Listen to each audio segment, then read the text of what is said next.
Good morning, Britain. My name's Gary Heppelster. I'm just an ordinary guy from Staffordshire. I'm creating this video because I'm sure, like me, you probably, it could be one of these while you're watching this, I'm sure you're absolutely appalled at the shenanigans that have been going on within the House of the Parliament. And I think it's official that the Lunatics are now running the Asylum. Now, I apologise for the rough and ready nature of this video. It's not been sort of scripted or anything else, it's just purely and simply off the cuff, but I just feel that somebody's got to try and do something to actually get everybody focused on Brexit itself, the process of how we actually got here, and where we are now and where we go from here. And I'm going to use quite an interesting analogy, I think, to try and sort of demonstrate that in fairly simple terms that a lot of people hopefully will be able to understand. And in particular, Ministers of Parliament, because for me, far too many of them don't seem to have an understanding of even the basic principles, let alone some of the more some of the greater complexities and how those complexities can be dealt with. So again, apologies for the rough and ready nature, just bear with me if there are a few pauses and a few sort of like little messy bits. There probably will be, probably something to do with the aging brain, but I'm going to try my best to actually put this into a sort of context that people can understand. Here we go. The best way I think to actually explain the situation that we're in is actually liken it to people who are going through a divorce. I've got a reasonable insight into what actually happens in a divorce because I've actually dealt with quite a few divorce cases in my ordinary day-to-day job. And no, I'm not a solicitor, by the way. So let's have a little look at a divorce. Usually what happens is there's possibly a period of separation before it gets to divorce, but primarily once you've got there, something has happened along the way to actually get the two individuals to that situation where they're contemplating divorce, which is what we're doing effectively with Brexit. One thing that you find with a divorce is that quite often one of the parties doesn't think there's anything wrong at all. They're sort of almost in denial in a way, because I think deep down they actually do know there's something wrong and they must know from the behaviour of the other person. Now those people who think there's nothing wrong, and again, don't take this the wrong way, I'm using this and putting it into context, and please accept this in the context in which it's being delivered, don't take personal offence. The people who basically think there is nothing wrong and that everything's okay and it can just continue as it is, I have to say, they probably, you could class in this sort of Brexit debate as the Remainers, because they don't really see there's anything wrong and they don't need anything to change. Meanwhile, on the other hand, you would class the Brexiteers as those who feel there is something seriously wrong and has been seriously wrong for a while, the relationship isn't good and that something must change or got to go the separate ways. So I think that's where we are now in terms of the divorce. And at this moment, we've taken a bit of legal advice. We've been to see the solicitor on maybe a free consultation, but at the moment, nothing has been formally done in terms of going down the long arduous route, and there is a clean break settlement opportunity still on the table if the two parties can agree. In terms of outcomes, divorces that I've actually dealt with, the best divorces have been those where a clean break has basically taken place very quickly after the initial breakdown and the decision has been taken. And what you find is that the people who go through that process tend to actually move on with their lives very quickly, they rebuild their lives and things start to look up for them. The people who go through the arduous divorce of arguing the toss over absolutely nothing, having solicitors' letters battered backwards and forwards every other hour, minute, day, whatever, they are the ones who seem to get caught and locked into not a downward spiral or depression as such, but it tends to actually stay with them, and they tend not to make the opportunities that the divorce actually creates for them. And I asked myself this a number of times when I've been dealing with divorces, and you can ask yourself this about what we're going through at the moment with Brexit. But What I think you find is that the people who actually have a clean break and start to move on very quickly feel a lot more fulfilled because they've been in control of the process. They've originated the process, they've dealt with the process, and they've moved on. Those who actually feel aggrieved and the divorce is never what you call final, because the arguments continue thereafter, you tend to find they're the people who've actually been spent hours and hours and hours agonising over this, that and the other, very, very small things, rather than just basically and allowing it to drag on them as a person, rather than actually just dealing with it and moving forward. And the thing is that the other thing is that they're always then have effectively, when they do get divorced, they're actually dealing with a divorce that has been devised by somebody else and something that they've not been totally in control of.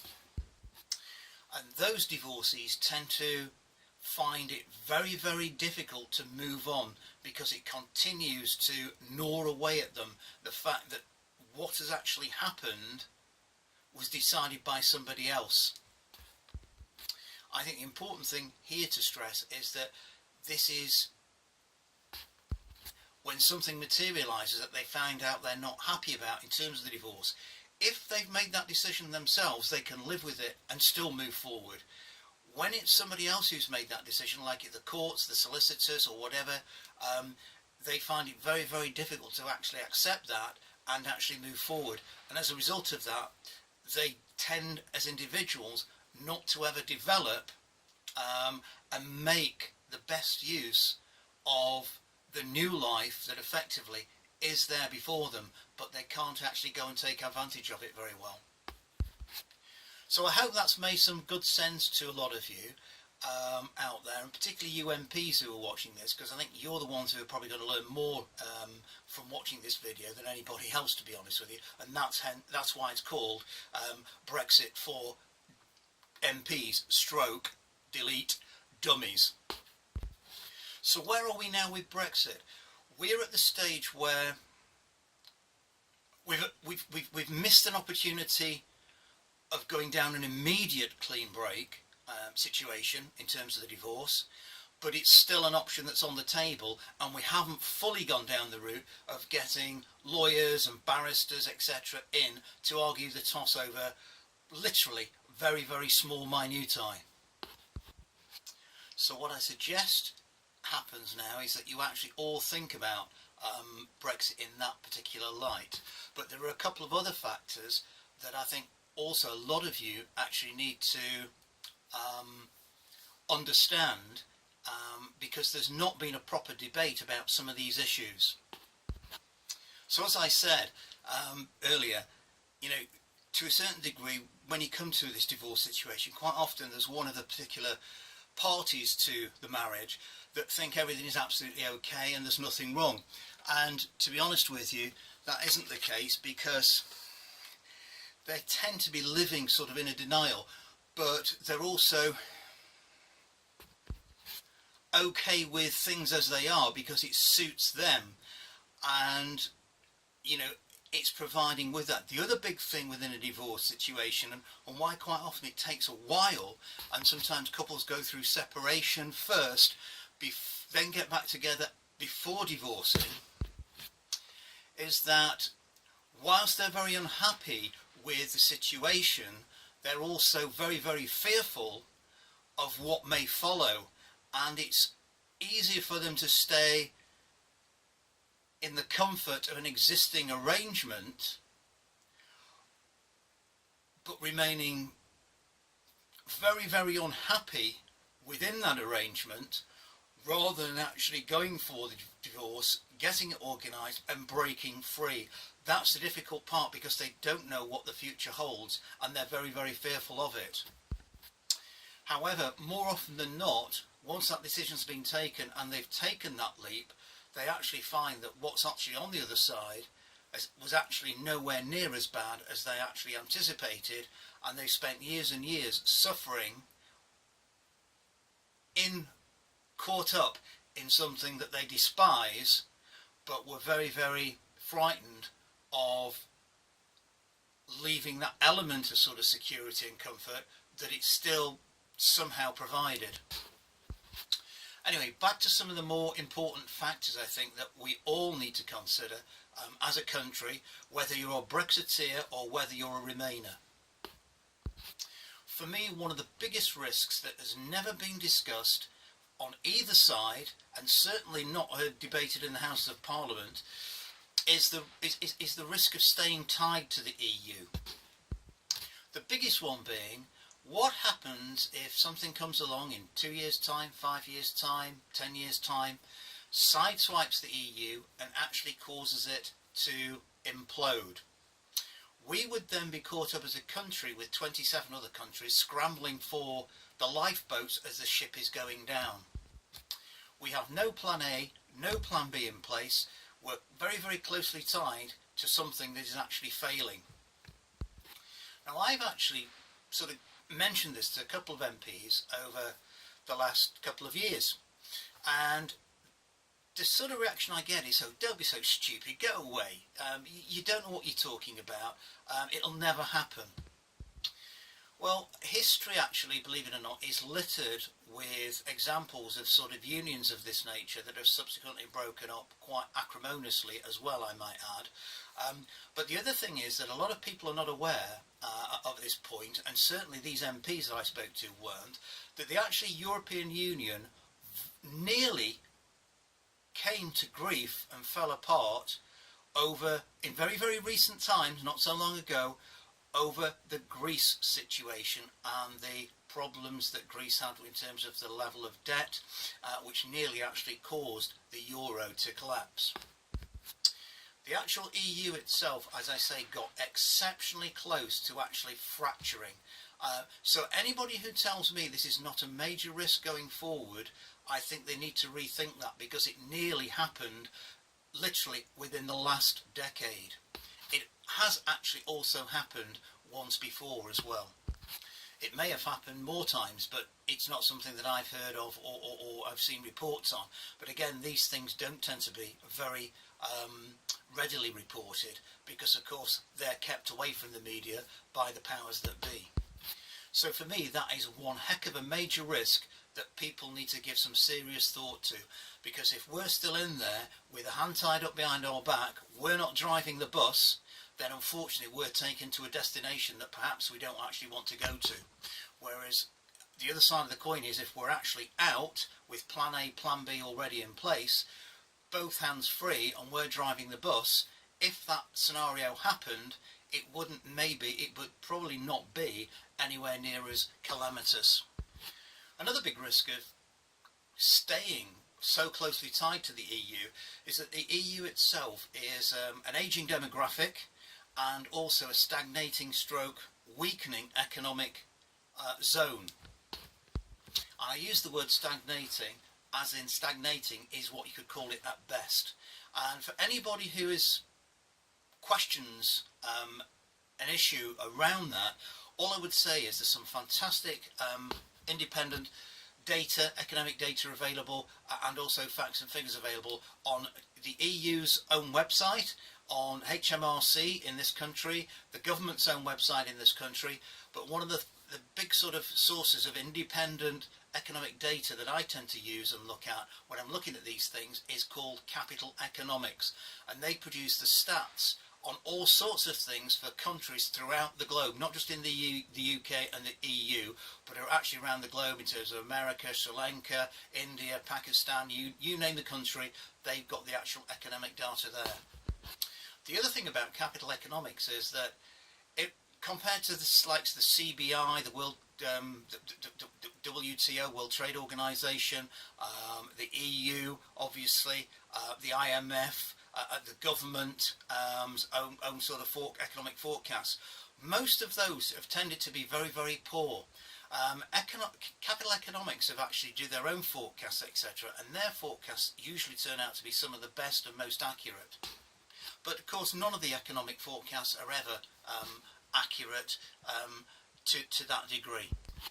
So if we stay tied to this sort of weakening, stagnating stroke, weakening economic power, and again, you look at the economic growth figures for most of Europe on capital economics over the last 20 years, and you'll actually see what I'm actually talking about. The other thing is that the power that's been driving Europe, Germany, is now very much on the wane. And for anybody, again, who's got any doubt, you just need to look. There is greater and greater unrest in Germany, particularly over the last 5 years. And I don't think that is anything that is going to go away. Germany has been the biggest driver of the European Union for the last 30-40 years, but it is now on the wane, and I think that has got serious implications for the EU as a whole.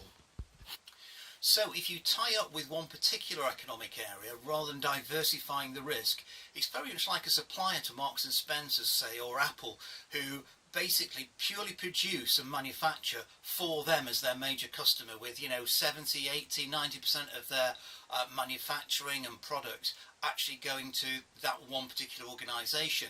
And we've seen it before with the likes of suppliers to Marks and Spencer's and Apple, where they've suddenly turned around and said, we don't want your product anymore.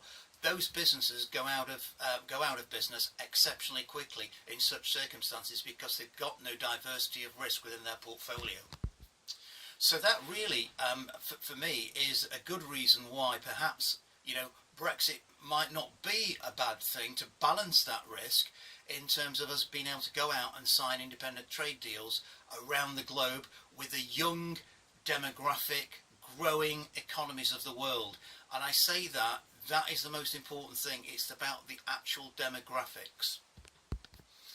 Aging demographic economies tend to perform quite mediocrely or poorly or even wane, and perfect examples of that, primarily Japan being the biggest. Their aging demographic there is huge, and their economy has never recovered from the actual economic crisis that they suffered at the end of the 1980s. Another big risk that the powers that be and MPs don't seem to be debating properly is the legislation that's already there in the background in terms of what the EU are proposing with regards to further financial and political integration going forward. Now that is already there, and it was already there when the British were asked originally to join the common market back in the 70s. At that point, the powers that be knew about the further legislation that was already being decided, and at the time we actually joined the common market in the 70s, 85% of the Treaty of Rome had already been written and agreed, and that was known about, but the British people weren't told about it. And again, this time around, we're not being actually told about what the further legislation that is there. So if we stay tied in any way, shape or form to the EU going forward, a large part of that potentially is going to impact us.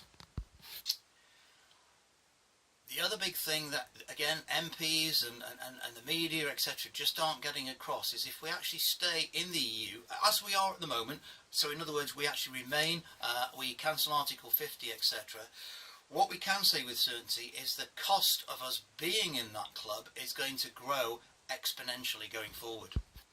That is already the case and has been the case over the last 20 years because our economy has done well, it has grown, and the actual cost of our contribution into the EU has also grown over the last 20 years quite substantially because our economy has done well. And the way the calculations are based, it's based around how well your economy is doing. So if your economy is doing quite well, you end up paying a greater share of the overall contribution to the EU coffers. And you can call it what you like, you can argue the semantics, but this is purely and simply, straightforwardly, effectively a transfer of wealth from this country to other EU countries. So, the UK's been doing well, it's been creating the jobs. That's why you had this huge migration from the European Union that came across to the UK, basically because we were actually creating jobs, and it was an opportunity for them because the jobs weren't there at home. And this sort of links in again to my sort of earlier comment about the sort of European Union stagnating at best, probably weakening. in the fact that so many people have been coming to the UK to actually work because the jobs aren't there at home. So if the EU is that good, why is it that so many people are having to come here to work because they can't get jobs at home? Another important fact, again, nobody seems to have touched upon, is that I've spoken to a number of people, again, over the last few years, about the EU and how it works. And one thing that's come across from a number of those participants and people that I've spoken with is the huge amount of waste that there is associated with European projects. Again, a lot of that goes unreported. We stay in some form of customs arrangement if we remain, or we actually remain and cancel Article 50. What is likely to happen is that the freedom of movement then will continue, and you know, I'm putting this out there to everybody. Are you comfortable with the level of sort of social services in this country, local services, the pressure that's on them? Are you going to be comfortable if that increases yet further? And when I say that, I'm talking about, you know, the pressures it's putting on dentists, doctors, the NHS, schools, etc.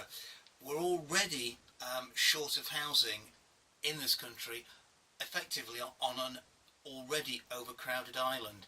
So, you know, that could potentially continue, and again, that's going to be detrimental for all of us. So again, you've got to bear that in mind. You know, do you really want to have and continue to have the difficulty of trying to get an appointment for the dentist or the doctors? Again, another major risk. As I said earlier, if the EU is so good and it's such a good thing to be in, why is it that unemployment in the European Union is almost double that of the UK? We've now got record unemployment since, and that's going back to the 1960s. One of the reasons they're coming here is because they can actually work. And if you look at the demographics of the 20 to 35-year-olds across Europe, so many of those basically have never worked, they're living at home with their parents, they've got no savings or pensions set aside, and to a certain degree, almost a generation has been lost within the European Union of these poor individuals who are all, a large part of them, highly educated, but they can't get a job. So, you know, what is the EU doing? You know, it's not providing jobs for its own people. And again, you know, is it dangerous to be linked to something that can't actually deliver? Because if you actually extend that further, and again, it's not being scaremongering or anything, it's a real potential risk that these people will become so frustrated that they will actually end up doing something, you know, like civil war or whatever. And we've already seen the yellow vests in France who have been protesting quite vociferously. So, you know, that sort of thing can come along, and these are the sort of things I'm talking about that can effectively see the EU breaking up at some point in the future. So it is, I think, another big risk of staying in the EU. And you know, whilst it is good for these big multinational companies, I think one of the big problems that we've got is that the EU certainly sets its agenda that favours the big, large multinational companies at the expense of medium to smaller companies. And as a result of that, it appears to me that all these big, large multinationals don't end up actually paying and contributing a fair share towards the overall costs.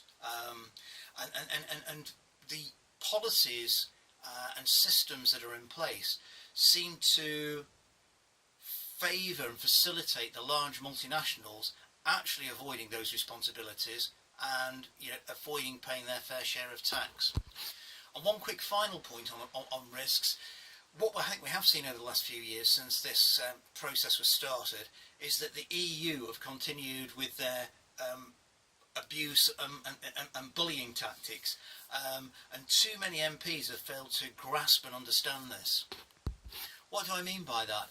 Well, again, the problem was that unfortunately it wasn't helped by the election in 2017. But one thing that the EU have just basically targeted straight away and created that division, and this is what when I'm talking about bullying, is they've picked specifically on the Irish border. They knew this might well be an open wound in terms of the UK, and it would actually create division. So they've used it very divisively in terms of basically making this such a sticking point, when many options are there to actually deal with this issue of a hard border in Ireland.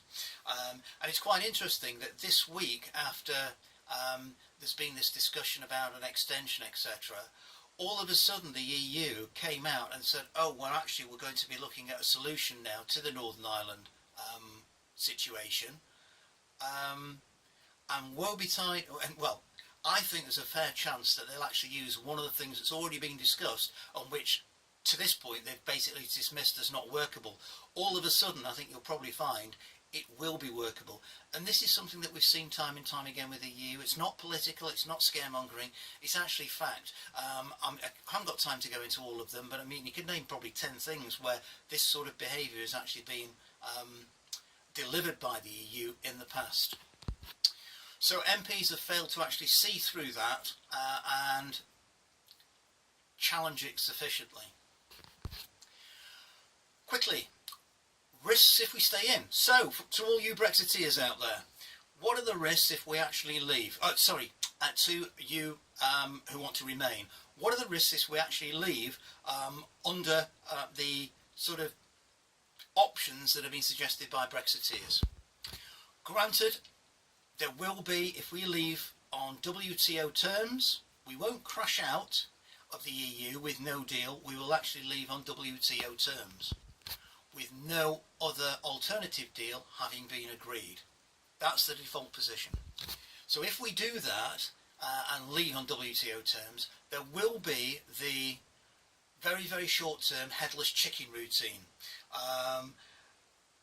Whilst people, businesses adjust to the situation, and civil servants and MPs start to earn their salaries. Yes, there's going to be additional tariffs on goods that could push up in the short term inflation, maybe a little. But actually, to be honest with you, when you look at the pound, euro, pound dollar rate at the moment, even though it's recovered a little bit on the basis of some form of deal is actually going to be in place, or we might even revoke Article 50 or have a second people's vote, a large part of the increased tariffs that would come under the WTO terms that would be the default position are already factored into the exchange rate relative to the exchange rate that was prevailing before we had the Brexit referendum. So in terms of costs of goods and services, import and export, actually the WTO tariffs have already, to a certain degree, been taken care of. What it will mean is we'll be back trading with the EU and the rest of the world in terms of the pound dollar and pound euro rate that we were trading on them with before we actually had the Brexit referendum. So I think that sort of side of things has been over-egged and over-exaggerated. Another risk of leaving the EU is that a lot of the funding, and I've heard this so many times, a lot of the funding for various projects, etc., would be lost. Well, it's not the EU that actually funds these projects. It's the fact that the EU automatically ensures these projects are funded under their directives, but the money that's funding these projects is effectively UK taxpayers' money. It's money that we've already paid to the EU, which the EU then basically use to actually fund the projects. So with the British government have effectively been funding them. And yeah, okay, it would mean that some of these things would be cancelled because at the moment that money is coming from the EU, but it would be up to those organisations to then approach the British government, put forward their business plan, etc., etc., and apply for funding directly from the UK government. I referred to capital economics earlier in terms of economic statistics, etc. And again, one of the big risks of leaving on WTO terms is that all of these thousands of millions of jobs will be lost and be in jeopardy. The whole world will probably end, etc. But I remember we had that 3 years ago in the run-up to the actual referendum vote, and some of the wild forecasts from IMF, WTO, the government, the EU, even George Osborne, the Chancellor himself. All of these people came out with these Armageddon-style predictions of what would happen if we voted to leave. And it was going to be, what I would say, imminent. So effectively, almost within weeks of us voting to want to leave, this is what was going to happen. The harsh reality is the UK economy has done reasonably well. Unemployment has continued to fall.